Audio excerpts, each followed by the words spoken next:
កម្មវិធីចាក់នឹងលើណា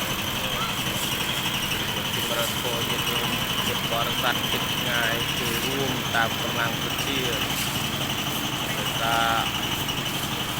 មានការខ្វះខាតជាច្រើនណាដូចជាសំងដេក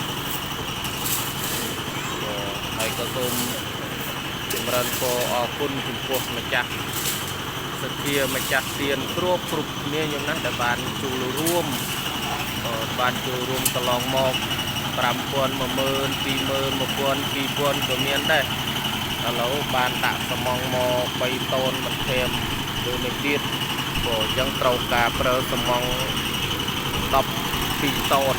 ក៏ក្នុងនេះក៏សូមចម្រើនពរប្រាប់ញាតិញោមទាំងអស់ដែលម្ចាស់ទានម្ចាស់សទ្ធាដល់ថ្ងៃនេះសមាបានចំចាក់ខ្ញុំលើណាហើយចាក់អាណត្តិខ្ញុំលើជាងកំពុងតែជួយនេះគឺសកម្មភាពជាក់ស្ដែង